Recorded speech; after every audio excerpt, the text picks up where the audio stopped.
আসসালামু আলাইকুম, কেমন আছেন সবাই? আবার আসলাম আপনাদের সামনে। আজকে একটা বিষয় নিয়ে কথা বলবো। ৫০তম বিসিএস এ আপনি ক্যাডার হতে গেলে কি করতে হবে? এত কম সময়ে জানুয়ারি ৩০ তারিখে প্রিলিমিনারি, এপ্রিলে রিটেন এবং নভেম্বরে ফাইনাল রেজাল্ট, তার আগে ভাইবা। এত কম সময়ে আপনি কিভাবে প্রস্তুতি নিবেন? কি করা দরকার? আজকে এই বিষয় নিয়ে কথা বলবো। দেখুন, জানুয়ারি ৩০ তারিখে প্রিলিমিনারি। আমি অনেকগুলো ভিডিও করেছি কিভাবে প্রিলিমিনারি প্রস্তুতি নিবেন, কিভাবে আপনি রিটেনের প্রস্তুতি নিবেন। এগুলো নিয়ে অনেক ভিডিও আছে আমার চ্যানেলে। আজকে স্পেশাল কিছু কথা বলতে চাই। মাত্র ১.৫ মাস সময় আছে। ১.৫ মাস সময়ের ১ম যেটা কাজ আপনার, যদি ৫০ প্রিলিমিনারি টিকতে চান, ভাই সবকিছু ভুলে যান। দুনিয়াদারি ভুলে যান। দুনিয়াদারি মনে রাখার অনেক সময় পাবেন পরে। এখন এই ১.৫টা মাস আপনি দিনে কমপক্ষে ১২ থেকে ১৫ ঘন্টা সময় নিয়ে পড়াশোনা করেন। শুনতে অসম্ভব মনে হলেও সফলতা অর্জন করতে হলে এটা করতেই হবে। না হলে কিন্তু দেখবেন চোখের সামনে একজন ক্যাডার হয়ে যাবে, আপনি শুধু আফসোস করবেন, ইস! আমি পারলাম না। সময় খুব গুরুত্বপূর্ণ জিনিস।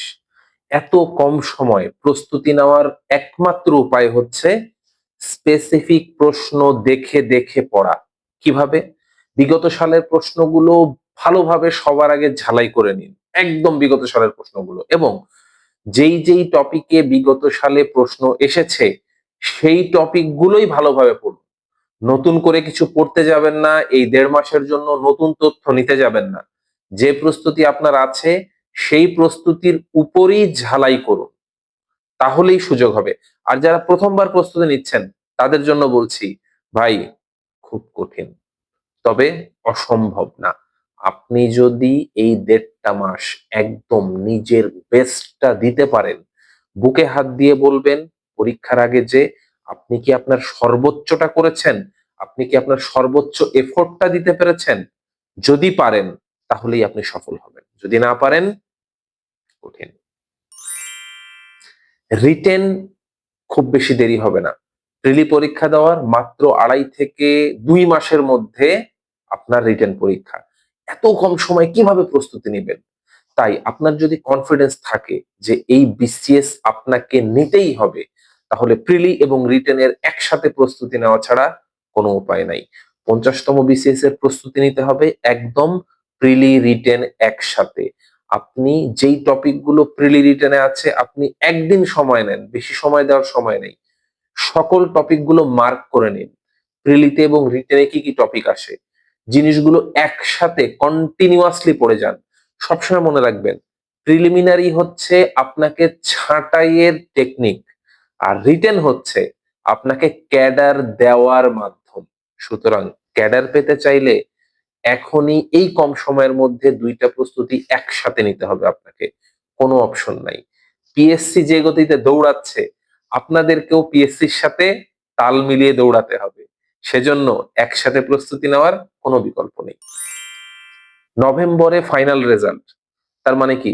এটলিস্ট আপনার অক্টোবরের মধ্যে ভাইবা শেষ হবে। এটলিস্ট ২ মাস লাগবে ভাইবা হতে। তো ভাইবার রিটেনের পরে বাকি আপনার তেমন কিছু করণীয় নাই। শুধু ভাইবার জন্য আপনাকে গুটি কয়েক বিষয় প্রস্তুতি নিতে হবে। তো রিটেন পর্যন্ত, যে মোটামুটি এপ্রিলের ৯ তারিখ এখন পর্যন্ত যেটা সম্ভাব্য ডেট দেয়া আছে, এই এপ্রিল পর্যন্ত আপনার সবকিছু বাদ দিয়ে, নাওয়া খাওয়া বাদ দিয়ে, ভাই দুনিয়া দেখার অনেক সময় পাবেন পরে। এপ্রিল পর্যন্ত দুনিয়া দেখার দরকার নাই। একদম A to Z শুধুমাত্র টেবিলে সময় দেন। আর কিচ্ছু না। বান্ধবী, গার্লফ্রেন্ড, বয়ফ্রেন্ড সব ভুলে যান। ভাই এখন এটা করার সময় নাই। আপনাদের এখন আগে ক্যারিয়ার গড়ুন। নিজের ক্যারিয়ারটা যদি ঠিকমতো গড়তে পারেন, দেখবেন আপনার পাশে থাকার মানুষের অভাব হবে না। কিন্তু ক্যারিয়ার যদি গড়তে না পারেন, সবচেয়ে বড় সমস্যাটা কি? এত কম সময়ে আপনাকে যে প্রস্তুতি নিতে হবে, তার মানে কি? বুলেট গতিতে আগাইতে হবে। এই বুলেট গতিতে আগাইতে হলে আপনার স্ট্র্যাটেজিটা ঠিক রাখতে হবে।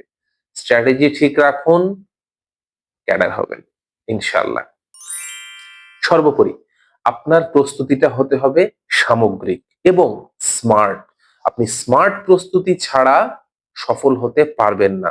স্মার্ট প্রস্তুতি কি? আমি আগেও বললাম, প্রিলি রিটেন একসাথে প্রস্তুতি নেওয়া, এবং ভাইবার জন্য যে অ্যাপ্রোচ গুলো দরকার, যে ম্যানার এটিকেট গুলো দরকার, ইংলিশ স্পিকিং এর একটু ধারটা বাড়ান, একটু ইংরেজি চর্চাটা বাড়ান, ফ্রি হ্যান্ড রাইটিং এর চর্চাটা বাড়ান, সাধারণ জ্ঞান সম্পর্কে, জেনারেল নলেজ সম্পর্কে ধারণা রাখুন। পেপার পত্রিকা নিয়মিত পড়ার সময় নাই, কিন্তু অ্যাটলিস্ট পেপারের হেডলাইন গুলো বা একদম প্রথম পেজটা একটু পড়ে যান। ইকোনমি নিয়ে একটু হালকা ধারণা নিয়ে রাখুন, ইন্টারন্যাশনাল অ্যাফেয়ার্স নিয়ে আপনি হালকা ধারণা নিয়ে রাখুন। 1 ঘন্টা সময় দিন দৈনিক পত্রিকা পড়ার জন্য এই বিষয়গুলো নিয়ে। কারণ এই বিষয়গুলো যেমন প্রিলিতে আসবে, তেমন রিটেনেও আপনাকে লিখতে সাহায্য করবে। তাই পত্রিকা ডেইলি 1 ঘন্টা করে পড়ুন। আমি বলবো বেশি পড়ার সময় নাই আপনার, কিন্তু এই 1 ঘন্টা কাজের জিনিসগুলো পড়ুন। বাংলাদেশ পাতাটা পড়ুন, আন্তর্জাতিক পাতাটা পড়ুন এবং হেডলাইনটা পড়ুন। খেলার খবর অন্য কিছু এখন দেখার দরকার নাই। পরীক্ষা ভিত্তিক পড়াশোনা হবে এবং পরীক্ষায় সফল হতে হবে। তো আজকে এই পর্যন্তই। ভালো থাকবেন, ইনশাআল্লাহ দেখা হবে সামনের ভিডিওতে। আসসালামু আলাইকুম।